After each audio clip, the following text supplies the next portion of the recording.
Hey everyone, Wolf Lord Rho here. Today we review the Warhammer 40k novel Pilgrims of Fire by author Justin D. Hill. As always with reviews, this will be spoiler free, and we'll leave spoiler talk for other discussions, as there's a few topics here I'd like to have a more in-depth discussion on. But as usual, let's begin by checking out the synopsis off the back of the book. Of all the devout warriors in the Adepta Sororitas, none are as renowned or battle-hungry as those of the Order of our Martyred Lady. Yet while others seek glory in their own martyrdom, Sister Heloise is determined to stay alive so that her death might serve a greater purpose, when the God Emperor wills it. Assigned to Fleet Quintus of the Indomitus Crusade, Heloise and her sisters follow an ancient route of pilgrimage in an effort to rediscover and liberate the shrine world of Sion, once a sacred bastion of their order. In retracing the steps of St. Catherine herself, their faith will be tested to the extreme as they attempt to uncover what became of their sisters, stationed in the demon-infested sectors beyond the cicatrix maledictum. As their mission lurches from disaster to disaster, and the Emperor's voice grows ever more silent, the Sisters of Battle must trust in Bolter, Blade, and their own unbreakable bonds in order to drive back the darkness of Imperium Nihilus. Okay. So if there's anything I could possibly enjoy more than a good Space Marine read, it may well be an Adepta Sororitas one. It's always been interesting getting to view the sisters harnessing their faith in battle. And with the Emperor's godhood really coming into focus over the recent years, it all feels like this whole element has become much more important, as have the sisters. And the premise of this story was pretty interesting in itself too, with Fleet Quintus of the Indomitus Crusade crossing the rift, taking that plunge into Imperium Nihilus. And that is absolutely the best aspect of this story for me, the areas where I really felt the weight of what that means, and the ante being upped, so to speak. But I'll get back to that later. The sisters themselves are obviously the main focus here, but though Sister Heloise alone is mentioned within the synopsis, I'd say it's far more a cast of sisters you follow along, rather than simply Heloise herself. Though her personal journey is one of the main story threads, it's simply a part of the sisters' larger quest. And so she's really just one of the sisters fighting this particular battle, rather than the sole focus. For example, Palatine Albreda, who's the commander of Heloise's contingent, was as equally a strong and fascinating character, who for me stole the show in many ways. And on an emotional level, there's a story of a character named Branwen, who really has a much more personal journey, it feels like. Or at least an emotional one. And there were times I felt she was more the main character, so to speak, than any other, even if her story doesn't necessarily take up the most amount of screen time, so to speak. And so this is why I say it's far more a Sororitas story than simply Sister Heloise's. And don't get me wrong here, this is one of the strengths of the story in many ways. Its portrayal of the sisters, as a cast, as an ensemble. You really feel how the strength of the Order comes from its sisters. And the more we're getting to see the people within the armour, the women behind the faith, the more we're getting to see the realities of life as a sister. How truly integral that faith is.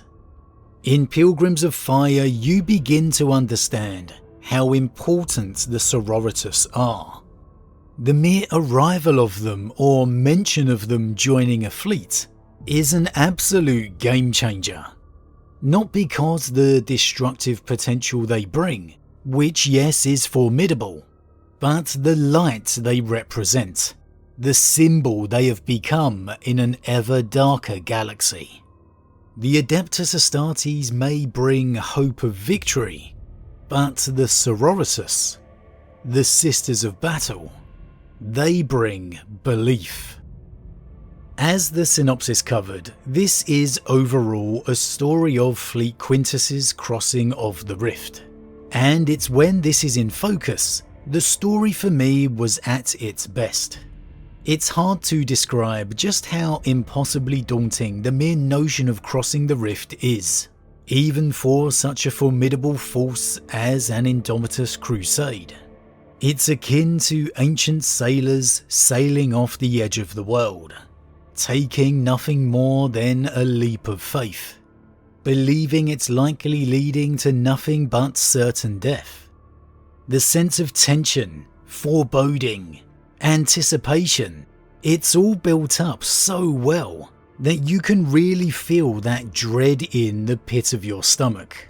That unique blend of admiration too, as these people are still going to do it. They are still heading forward to certain doom. But also coming along with that, the why. Why a fleet would be prepared to plunge into certain death. The reasons for them personally and the Imperium entire. What that weight of duty actually means.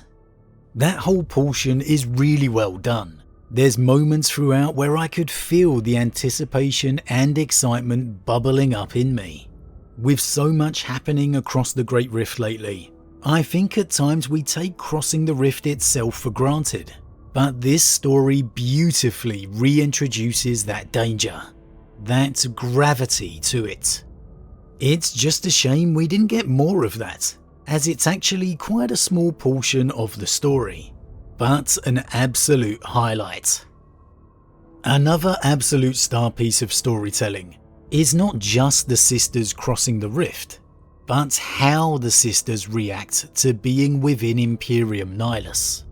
This aspect gives an insight and revelation into the sisters that I don't think we've quite seen before.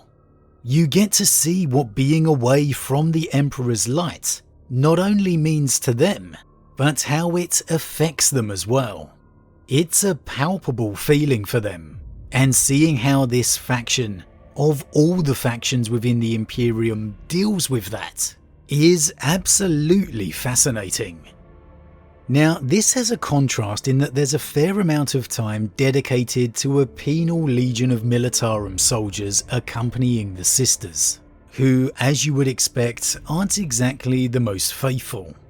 And I understand why this side story was in there, to be that good contrast to the sisters, how faith can even still touch the most forlorn.